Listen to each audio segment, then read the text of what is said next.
नमस्ते, नेपाल लाइभको समय संवादमा यहाँलाई स्वागत छ। आज हामी जलवायु सम्मेलन र COP28 को बारेमा कुराकानी गर्न गइरहेका छौँ। यो विषयमा हामीसँग कुराकानी गर्न अन्तर्राष्ट्रिय गैर सरकारी संस्था प्र्याक्टिकल एक्सन नेपालका डाक्टर धर्मराम उप्रेती सर हुनुहुन्छ।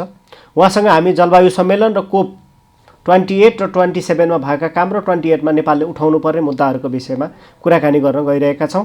यहाँलाई कार्यक्रम समय संवादमा स्वागत छ। हुन्छ, नमस्ते।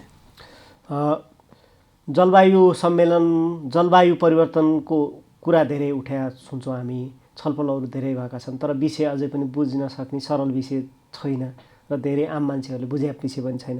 यसरी हेर्दाखेरि जलवायु सम्मेलन योपल्ट हुँदैछ, योपल्टका मुद्दाहरू के हुन् र नेपाललाई यो किन महत्त्व छ?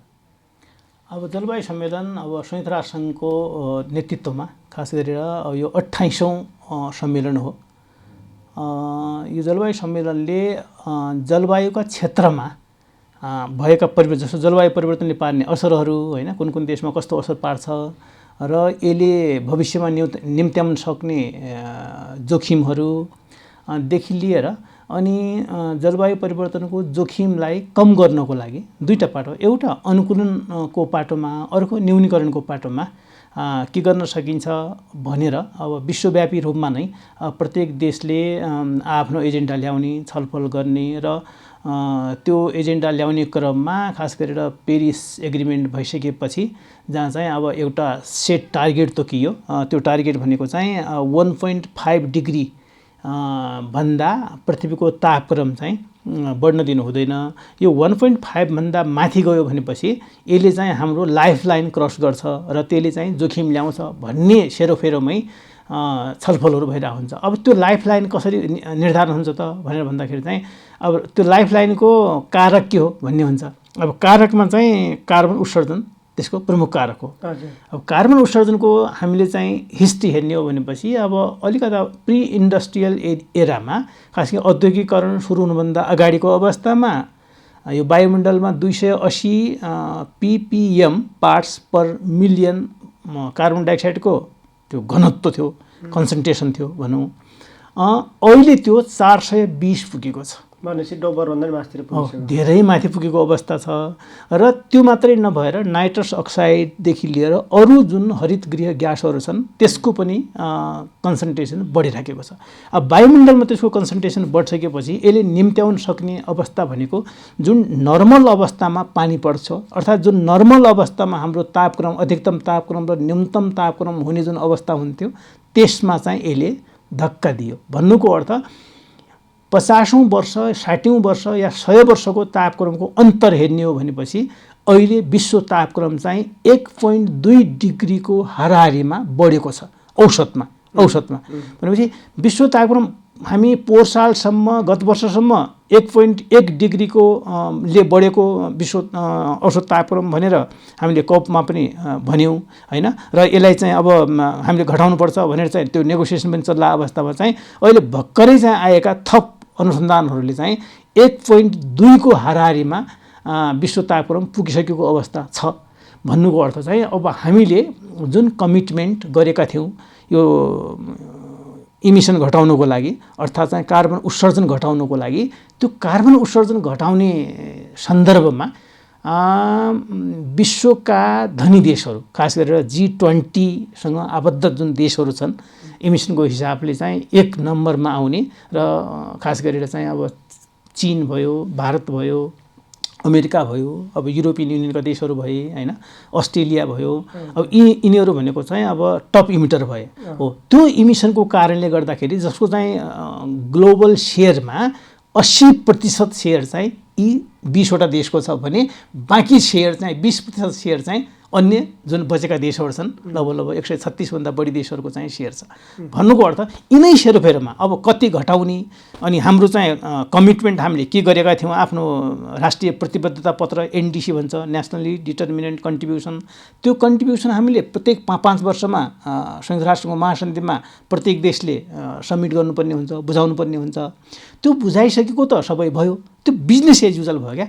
त्यो सबैले बुझाइसकेपछि त्यसको कार्यान्वयनमा कति भयो त, प्रगति कति भयो त, 5 वर्ष अगाडिको र अहिलेको चाहिँ प्रगति कति भयो त भन्ने सन्दर्भमा पनि अहिलेसम्म खासै त्यति छलफल भएको पाइँदैन थियो। तर यसपालिका लागि बुझाउनु मात्रै भयो त्यो। हो, बुझाउनुको लागि बुझाउने, एउटा डकुमेन्ट बुझाउनुको लागि मात्रै बुझाउने भएको अवस्था थियो। तर अब अहिले पछिल्लो 2-3 वर्षदेखि यो पार्टीहरू, खास गरेर पार्टी भनेको जसले चाहिँ संयुक्त राष्ट्रको महासन्धिमा हस्ताक्षर गरेका देशहरू छन्, उहाँहरूको बिचमा अब चाहिँ यसलाई चाहिँ बिजनेस एज युजलको रूपमा सोचेर मात्रै हुँदैन, अब हामीले कमिटमेन्ट गर्नुपर्छ र गरेका कमिटमेन्टलाई चाहिँ एक्सनमा बदल्नुपर्छ भनेर त्यो संवेदनशीलतालाई मध्यनजर गरेर यस वर्षमा 2015मा खास गरेर जति बेला चाहिँ पेरिस एग्रिमेन्ट भयो त्योभन्दा यतातिर हामीले कति प्रगति गऱ्यौँ, कुन कुन देशको इमिसनको अवस्था के छ हैन, त्यसलाई चाहिँ लेखाजोखा गरेर ग्लोबल स्टकटेक भनेको विश्वव्यापी रूपमा चाहिँ जलवायुको लेखाजोखा भएको छ र त्यो लेखाजोखाको रिपोर्ट पनि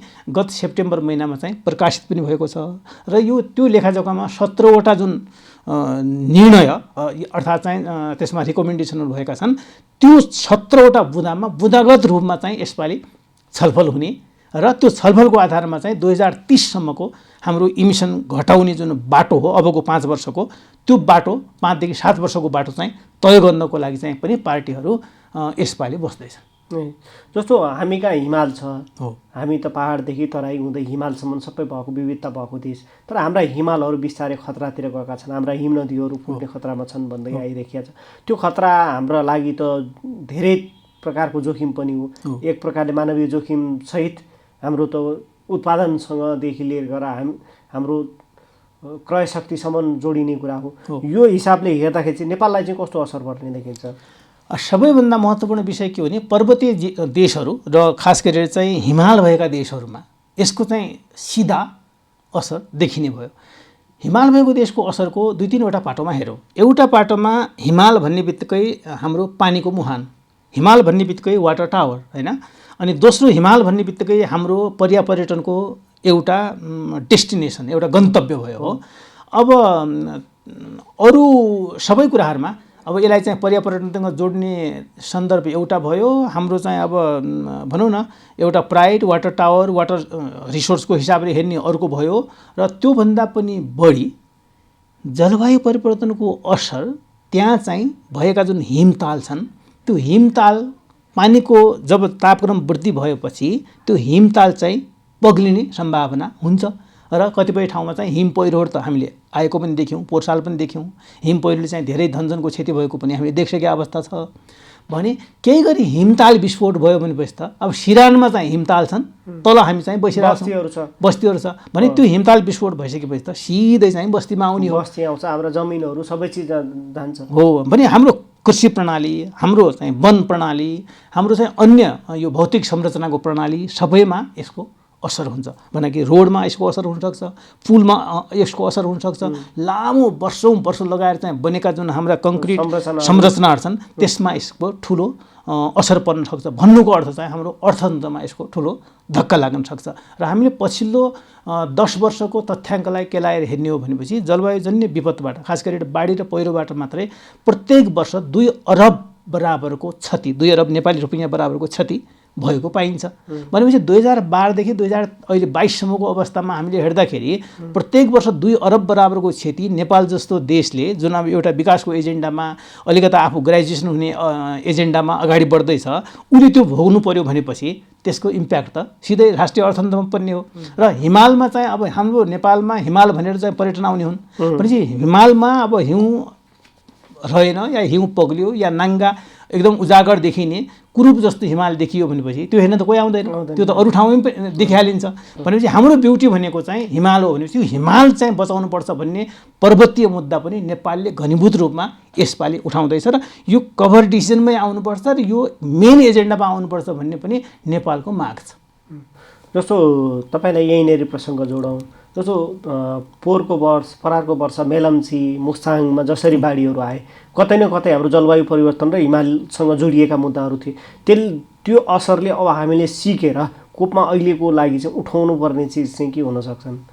दोस्रो मुद्दा मैले अर्को भने, दोस्रो मुद्दा भनेको हानि नोक्सानीको मुद्दा हो। हानि नोक्सानी, जलवायुजन्य हानि नोक्सानीहरू दुईवटा तरिकाले भइराखेको छ नेपालमा। एउटा चाहिँ बिस्तारै देखिने असरबाट हुने हानि नोक्सानी, जस्तो उत्पादन कम भयो, अर्थात् चाहिँ हाम्रो जुन बहुमूल्य वनस्पतिहरू लोप हुँदै गइरहेको अवस्था छ भनेपछि अरू चाहिँ पानीका मुहानहरू सुकेको अवस्था छ भनेपछि यो बिस्तारै देखिने असरहरू एउटा पाटो भयो, त्यसले पनि हानि नोक्सान गरिरहेछ भने एकैचोटि आउने जस्तो 2021मा 2-3 वर्ष अगाडिको कुरा जुन मनसुन पछाडिको चाहिँ ठुलो भारी वर्षा भइसकेपछि सुदूरपश्चिमदेखि लिएर तराई क्षेत्रमा त्यसले धान खेतीमा ठुलो असर गर्यो, भित्र्याउन लागेको धान चाहिँ सबै बगाइदियो भनेपछि लगभग अब कृषि मन्त्रालयको तथ्याङ्क अनुसार 8 अरब बराबरको क्षति तपाईँको 1 महिनामा भयो। 1 महिनामा अर्थात् 1 महिनामा पनि किन 4 दिनमा भयो, 4 दिनमा है।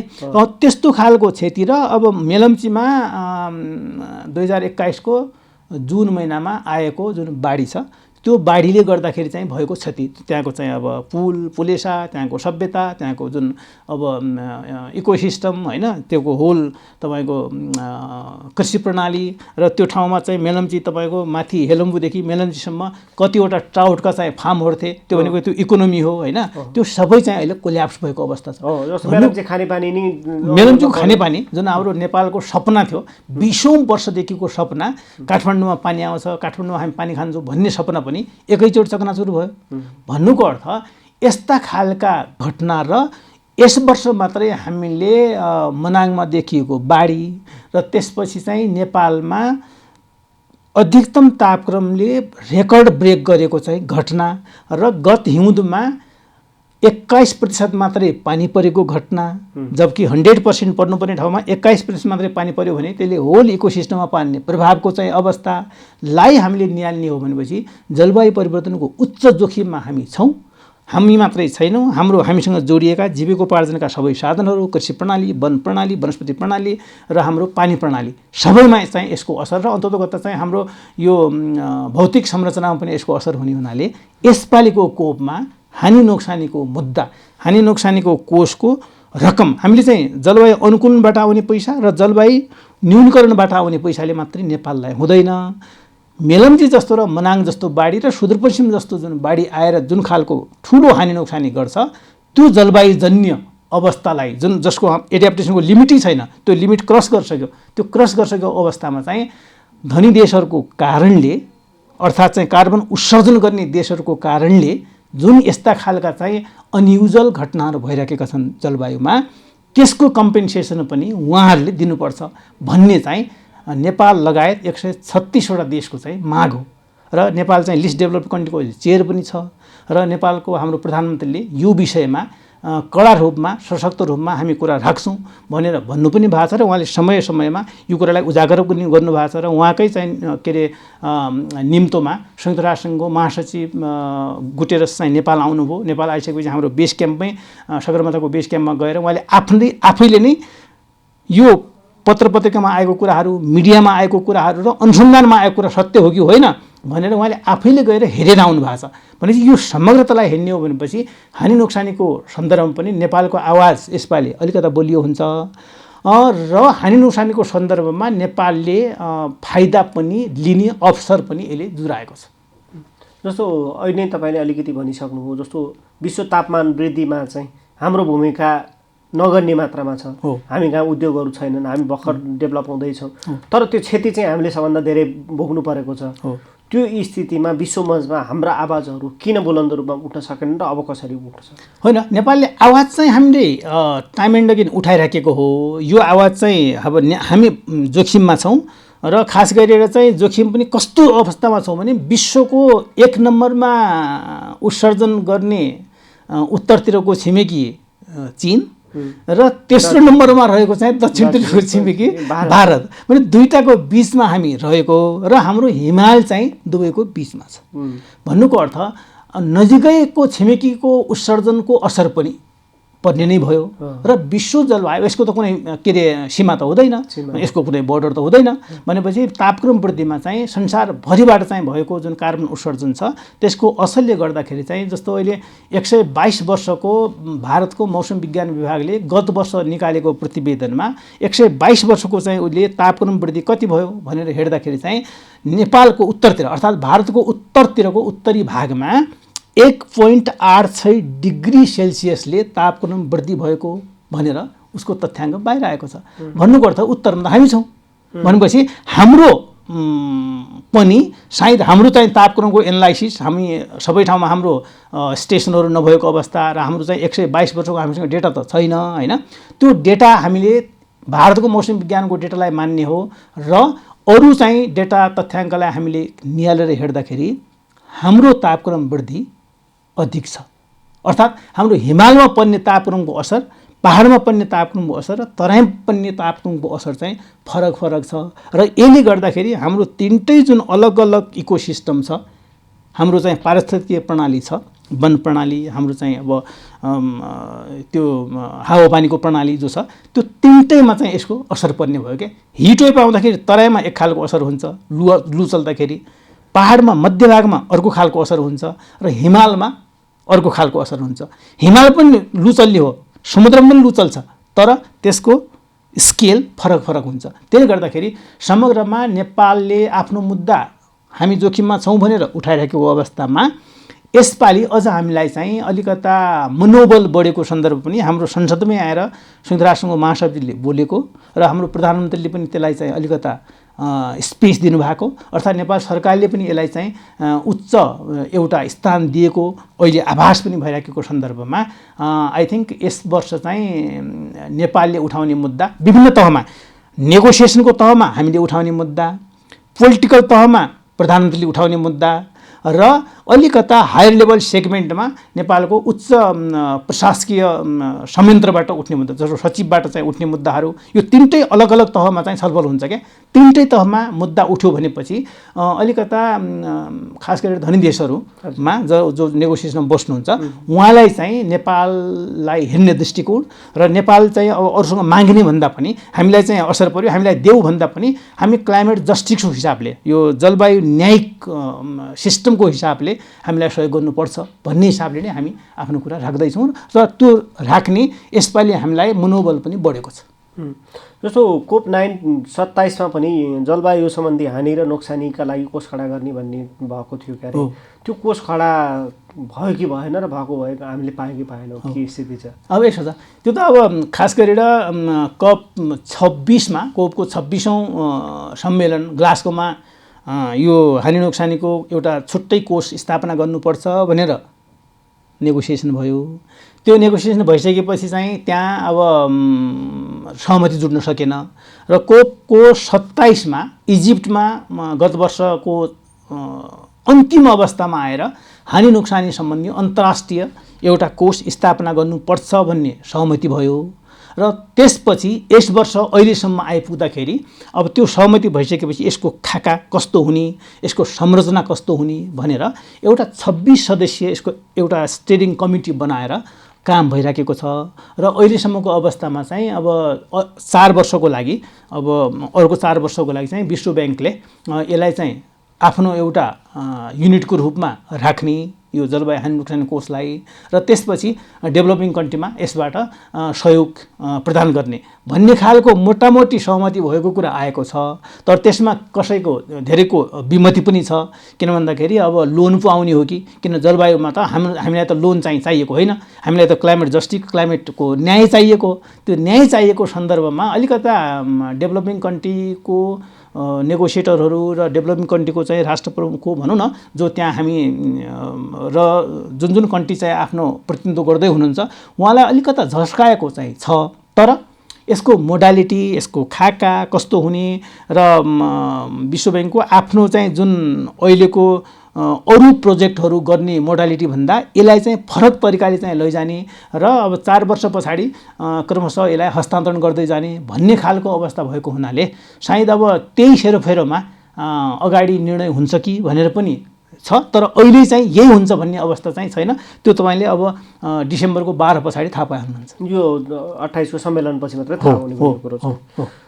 अनि जस्तो विश्व तापमान वृद्धि गर्न जुन भूमिका खेल्ने ऐतिहासिक देशहरू छन्, उनीहरूको उद्योगहरूका कारण मान्छन्, त्यसका लागि चाहिँ कम विकसित जसले कम क्षतिको गरेका छन् र प्रभाव बढेका छन्, तिनलाई चाहिँ $100 एउटा सहयोग, वित्तीय सहयोगको कोष बनाउने र त्यो दिने भन्ने बाचा गरेका थियो। त्यो बाचाहरू चाहिँ कतिको पुरा भएछन् त अहिले?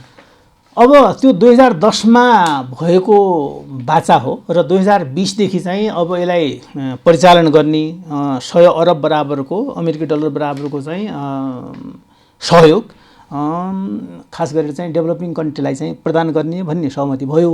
तर लामो समयको रस्साकसी पछाडि अब 2020देखि त्यो जान्छ, पूर्ण रूपमा जान्छ, कार्यान्वयनमा जान्छ भन्ने भनेको।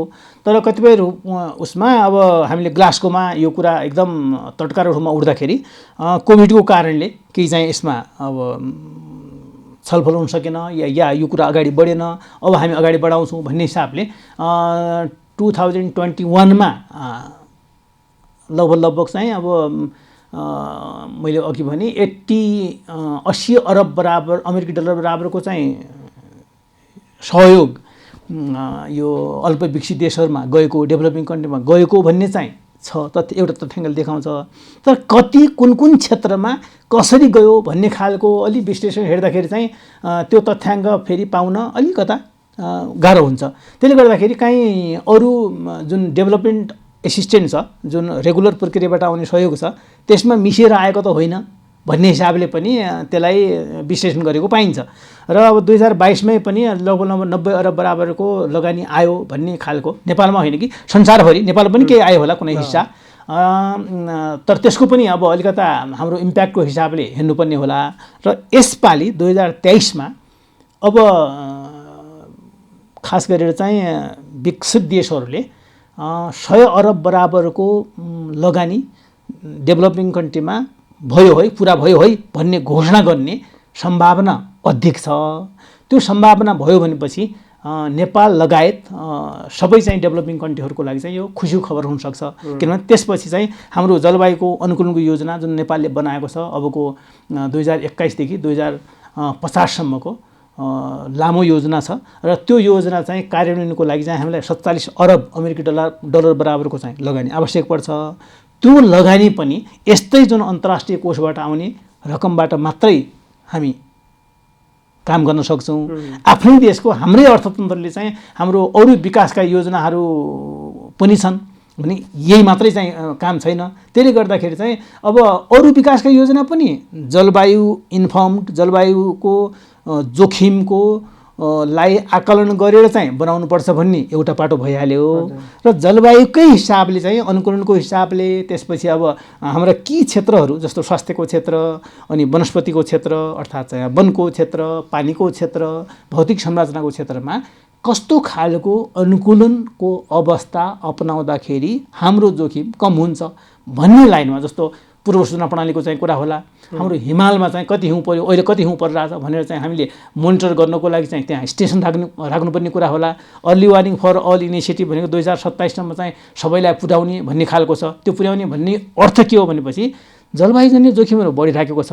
अब सूचना हामीले चाहिँ कमसेकम चाहिँ अब 24 घण्टा अगाडि मात्रै सूचना हामीले दिन सक्यौँ भनेपछि त्यसले 30देखि 40%सम्मको हानि नोक्सानी घटाउँछ भन्ने हाम्रो जुन इस्टिमेसन छ, ग्लोबल इस्टिमेसन विभिन्न स्टडीबाट आएको, त्यसलाई पनि यसले बल पुर्याउँछ भनेपछि अब समग्रतामा यो अर्ली वार्निङको मुद्दा या अन्य मुद्दाहरू चाहिँ पनि उठेका छन् र त्यसलाई चाहिँ अब हामीले यही लाइनमा अर्थात् चाहिँ जोखिम घटाउने लाइनमा अर्थात् जलवायुजन्य जुन जोखिम बढेका छन् त्यसलाई चाहिँ कसरी मिनिमाइज गर्ने, कसरी मिटिगेट गर्ने, कसरी एड्याप्ट गर्ने भन्ने लाइनमा नै अगाडि बढेको देखिन्छ। जस्तो यो कोप 28 अगाडि जसरी हाम्रो महासचिव, संयुक्त राष्ट्रसङ्घका महासचिव गुटरेसको भ्रमण भयो, उनले हिमालसम्म हेरे, हाम्रा धेरै चिजहरू उनले आएर संसदमा पनि सम्बोधन गरे, यसले चाहिँ हामीलाई फाइदा पुग्छ कि पुग्दैन? एकदमै फाइदा पुग्छ। यो एकदमै फाइदा पुग्छ दुईटा तरिकाले। एउटा हाम्रो जुन भित्री मनोबल हुन्छ नि, त्यो मनोबल बढ्ने हिसाबले पनि त्यहाँ नेगोसिएसनमा जाने साथीहरू अर्थात् चाहिँ हामीले राष्ट्र प्रमुखले राख्ने चाहिँ जुन हाम्रो भनौँ न सरकार प्रमुखले राख्ने जुन आफ्नो स्पिच छ, आफ्नो डेलिब्रेसन छ, त्यसको लागि पनि यसले चाहिँ सहयोग पुर्याउँछ भने नेगोसिएसनमा 14 दिनसम्म 2 हप्तासम्म बस्ने जुन नेगोसिएटर, नेपाली नेगोसिएटर टिम छ, उहाँलाई पनि चाहिँ खास गरेर धनी देशहरूको चाहिँ अगाडि बोल्नको लागि र आफ्नो कुरा राख्नको लागि र उनीहरूको चाहिँ कुरालाई पनि अलि भनौँ न स्ट्राटेजिकली त्यो इन्टरभ्युन गर्नको लागि पनि यसले मद्दत पुर्याउँछ। किन भन्दाखेरि उहाँले आफैले देख्नुभयो, आफैले चाहिँ यो समस्या उजागर गर्नुभएको छ र विश्वव्यापी रूपमा उहाँले नेपाल जोखिममा छ र मैले आफैले देखेको छु यो जोखिम भनेर चाहिँ जसरी डेलिभरेसन दिनुभएको छ, त्यो डेलिभरेसनले चाहिँ दुईवटा तरिका, एउटा अन्तर्राष्ट्रिय तहमा चाहिँ यसको दबाब परेको छ, दोस्रो राष्ट्रिय तहमै पनि नीति निर्मातादेखि लिएर सबैमा ओहो जलवायुको विषय चाहिँ अलिकता तड्कारो रहेछ, जलवायुको विषयमा हामीले चाहिँ काम गर्नुपर्दो रहेछ, जलवायु इन्फर्म्ड चाहिँ हामीले योजना बनाउनु पर्दो रहेछ भनेपछि अलिकता रिस्कको एनालाइसिस गर्नुपर्दो रहेछ र यो कुन कुन क्षेत्र चाहिँ जलवायुको जोखिममा छन् त्यो क्षेत्रको जोखिम कम गर्नको लागि पनि हामीले काम गर्नुपर्दो रहेछ भन्ने कुराको पनि यसले एउटा पेनिट्रेसन गरेको छ। जस्तो हामी यो विश्वको जलवायुको कुरा गरिरहेका छौँ, जो नेपालले पनि ठुलो सङ्ख्यामा गर्न नसके होला तर सानो सङ्ख्यामा प्रदूषण त गरिरहेका छ, जस्तो हाम्रो ध्वनि प्रदूषण, वायुमण्डलमा प्रदूषण, यो नियन्त्रणमा चाहिँ नेपालले कतिको काम गरिरहेको छ? Good point. अब यसमा यस्तो छ, खास गरी नेपालको आफ्नो इमिसन एकदमै लेस देन 1% हो, 0.27% मात्रै नेपालको सेयर हो। हाम्रो वन क्षेत्र 45% छ।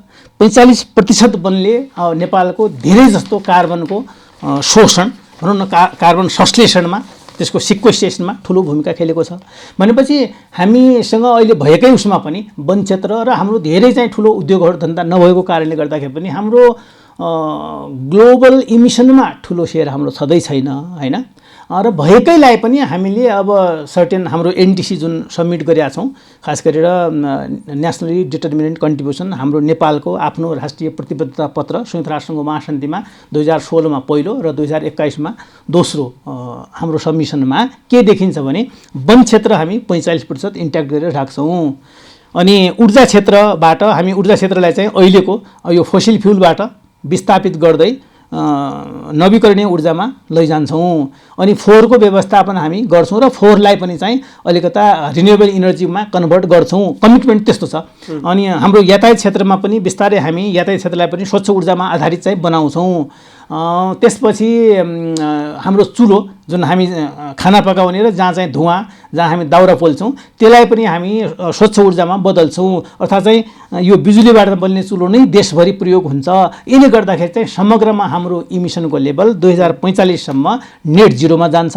त्यसपछि हाम्रो मनोबल अझ बढ्छ, किनभने हामी त जिरो छौँ, हाम्रो त इमिसनै छैन। भनेपछि हामी कहाँ केही घटना परिघटना भयो भने यसको दोष चाहिँ धनी देशहरूमा र लिनुपर्छ भन्ने खालको एकाउन्टेबिलिटीको क्वेसन पनि गर्नलाई हामी अझ सक्षम हुन्छौँ। त्यो हुनाले हाम्रो रोडम्याप क्लियर छ। जस्तो COP28मा चाहिँ हामी जस्ता नेपाल जस्ता देशहरूले चाहिँ के पाउन सक्छन् भन्ने आशा गर्न सकिन्छ? 28 को 2-3वटा पाटो, एउटा जलवायु वित्तको परिचालनको पाटोबाट पनि नेपालले फाइदा पाउँछ। दोस्रो अनुकूलनको जुन वित्त छ, खास गरेर चाहिँ यो एडाप्टेसनको वित्त, यसलाई चाहिँ 2025सम्म डबल गर्ने भनेर चाहिँ अब गत वर्ष पनि कुरा उठेको हो। त्यो डबल गर्ने प्रेसर पनि यसपालि बढ्यो भनेपछि अनुकूलनको हिसाबले पनि हामीले जुन मैले अघि 47 बिलियनको लगानी हामीलाई आवश्यक छ भने त्यसलाई कुनै न कुनै रूपमा त्यसले कन्ट्रिब्युट गर्छ। त्यसपछि जलवायु वित्त र हानि नोक्सानीको वित्तको सन्दर्भमा पनि यदि यसपालि सहमति भयो, त्यसको स्ट्रक्चर बन्यो भने आगामी वर्षभन्दा अगाडि नै त्यो संरचनाले काम गर्न सुरु गर्यो र अनि वित्तको परिचालन चाहिँ जुन जुन क्षेत्रमा चाहिँ जोखिम भयो, जस्तो मेलम्चीमा जोखिम भयो भनेपछि मेलम्चीको चाहिँ पुनर्निर्माणको लागि चाहिँ काम गर्नु पर्यो। रेजिलिएन्ट रिकभरी भन्छौँ हामी। कुनै चाहिँ डिजास्टर भइसकेपछि त्यसलाई अब अर्को डिजास्टरले हानि नोक्सानी नगरोस् भन्ने हिसाबले हाम्रो पुनर्निर्माण हुनुपर्छ भन्ने जुन कन्सेप्ट छ, त्यो कन्सेप्ट पनि अहिले हामीले अध्ययन पनि गरेका छौँ। त्यो यसको फ्रेमवर्क बनाउने कुरा पनि छ। त्यसै समग्रमा चाहिँ हानि नोक्सानीको हिसाबले पनि नेपालले आफ्नो समुदायलाई चाहिँ कुनै जोखिममा परेको छ या कुनै धेरै ठुलो चाहिँ नोक्सानी बेहोरेको छ भनेपछि त्यसको कम्पेन्सेसन दिने मेकानिजम पनि यसले उजागर गर्न सक्छ, ल्याउन सक्छ। र अर्को इन्सुरेन्सको सन्दर्भमा पनि विश्वका खास गरेर धनी देशहरूले इन्सुरेन्सबाट पनि हामी कम्पेन्सेसन दिन्छौँ भनेर भनेको कुरा छ। तर हामी त्यसलाई चाहिँ इन्सुरेन्सभन्दा पनि ग्रान्टको रूपमा कुनै ठाउँमा ठुलो हानि नोक्सानी भयो भने त्यसको होल पुनर्निर्माणको लागि चाहिँ लाग्ने लागत अन्तर्राष्ट्रिय कोषबाट आउनुपर्छ भन्ने चाहिँ हाम्रो माग हो। र त्यो कुनै न कुनै हदसम्म केही न केही तरिकाले चाहिँ एड्रेस हुन्छ भन्ने चाहिँ हाम्रो आशा छ अहिलेसम्म। जस्तो अन्त्यमा हामी कुरा गर्दा यी COP18 हरेक वर्ष कोपका सम्मेलनहरू हुन्छन्। ती सम्मेलनहरूमा डिसिजन पनि गरिन्छ, अब यसो गर्ने भनिन्छ, तर त्यो कार्यान्वयन त्यति धेरै भएको देखिँदैन। यसले चाहिँ अब यो 28मा हुने चाहिँ कति कार्यान्वयनमा जाला अथवा कार्यान्वयन हुने एजेन्डा छानिएला कि के लाग्छ तपाईँलाई? अब यो कोप नै कार्यान्वयनको कोप भनेर यो COP27 पनि कार्यान्वयन कोप भनिएको थियो होइन। र त्यसमा पनि अलिकता दबाब, खास गरेर राष्ट्रिय रूपमा अर्थ मन्त्रालयले दबाब, राष्ट्रिय योजना आयोगलाई दबाब, होइन, सबै मन्त्रालयलाई दबाब र विषयगत रूपमा हेर्ने हो भनेपछि न्याप, मैले अघि भने राष्ट्रिय अनुकूलन योजना 8वटा यसका चाहिँ विषयगत क्षेत्र छन्। जलस्रोतको क्षेत्र छ, भौतिक योजनाको क्षेत्र छ, पानीको मैले अघि भने, अनि वनको क्षेत्र छ, स्वास्थ्यको क्षेत्र छ। यी सबै क्षेत्रमा काम गर्नुपर्छ भन्ने जुन छ त्यो क्षेत्रसँग सम्बन्धित मन्त्रालय छन् भनेपछि त्यो मन्त्रालयलाई पनि यसले कार्यान्वयनमा लैजानुपर्छ भन्ने दबाब चाहिँ परेको अवस्था छ। मैले अघि भने संयुक्त राष्ट्रको महासचिवले नेपालमा आएर नेपालको संसदमा बोलिदिँदाखेरि पनि त्यसको जलवायु परिवर्तन भनेको हाँस्यको विषय पनि कसैले जसरी बनाउँथे, अब त्यो होइन भन्ने खालको पनि यसले एउटा मेसेज दिएको हुनाले यसलाई कार्यान्वयनको कोप, अर्थात् अबको चाहिँ युग भनेको कार्यान्वयनको युग र कमिटमेन्टलाई चाहिँ कार्यान्वयनमा बदल्ने युगको रूपमा हामीले यसलाई लिनुपर्छ। र अबको चाहिँ 7 वर्ष एकदमै महत्त्वपूर्ण छन्। 2030 सम्मको जुन टार्गेट हामीले सेट गरेका छौँ, विश्वमा का देशहरूले, पार्टीहरूले सेट गरेका छन्, सेट गरेको भनेको के हो भने 2030 सम्ममा 43%ले यो कार्बन उत्सर्जन घटाउने, अर्थात् चाहिँ हरितगृह ग्यासको चाहिँ सम्पूर्ण उत्सर्जनलाई चाहिँ 43%ले घटाउने। कसको लेभलमा भने 2019 को जुन लेभल थियो त्यसबाट घटाए पनि कमसेकम चाहिँ 8.8%ले अझै पनि बढेको जुन अवस्था हुन्छ त्यो अवस्थालाई पनि 2050 सम्मको रोडम्याप जुन नेट जिरोमा जाने विश्वव्यापी रूपमा हामीले भनेका छौँ। किन भन्दाखेरि 2050 सम्म हामीले यो नेट जिरोमा जान सकेनौँ भने यो शताब्दीको अन्त्यसम्म 1.5 डिग्री कायम हुन सक्दैन भन्ने विज्ञानले बोलिसकेको अवस्थामा अब देशहरू चाहिँ बढी सचेत भएका हुन् कि भन्ने पनि म्यासेज यसपालिको कोपले दिने हुनाले पनि यो कोप अरू कोपको भन्दा फरक छ। जस्तो तपाईँ सरकारका निकायहरूसँग पनि यो जलवायु सम्मेलनमा निकै सहकारी गरेर काम गरिराख्नु भएको छ, कोपमा पनि पटक पटक गराउनु, हाम्रो सरकारको तयारी चाहिँ कस्तो देख्नु भएको छ? सरकारले खास गरेर यो वन मन्त्रालयले यसको सम्पूर्ण नेतृत्व लिएको छ र वन मन्त्रालयले प्रत्येक वर्ष एक खालको छलफल गराउँछ। तपाईँले अघि देख्नुभयो केही दिन अगाडि प्रधानमन्त्रीले उद्घाटन गर्नुभयो राष्ट्रिय सम्मेलन, जलवायु सम्मेलन पनि नेपालमा हामीले गऱ्यौँ।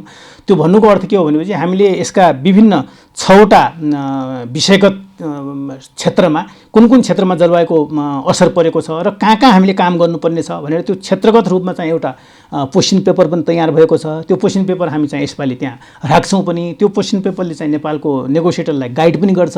त्यो पोजिसन पेपरले नै हाम्रो बोल्ने जति पनि अब प्रधानमन्त्रीज्यूदेखि लिएर अरू जुन हायर लेभलमा बोल्ने यहाँको स्पिकर हुनुहुन्छ उहाँलाई पनि त्यसले बल पुग्छ भनेपछि समग्रमा चाहिँ तयारीको हिसाबले चाहिँ पोहोर सालको भन्दा 3 वर्ष अगाडिको भन्दा पोहोर सालमा राम्रो, पोहोर सालको भन्दा चाहिँ यसपालि अझ राम्रो भन्ने हिसाबले गएको छ र हेरौँ अब यसलाई चाहिँ अझ कसरी राम्रो बनाउन सकिन्छ भन्ने उसमा चाहिँ अब यो कलेक्टिभ यो सरकारको मात्रै भन्दा पनि हामी सबै सिभिल सोसाइटी विज्ञदेखि लिएर सबैको कलेक्टिभ एफोर्ट हो। जलवायु सम्मेलन या जलवायुको जुन एजेन्डा छ त्यो एजेन्डा कुनै एउटा सेक्टरको, एउटा क्षेत्रको, एउटा या सरकारको मात्रै नभएर सम्पूर्णको भावनाले लेट्स वर्क टुगेदर भन्ने नै हो यसको मेसेज।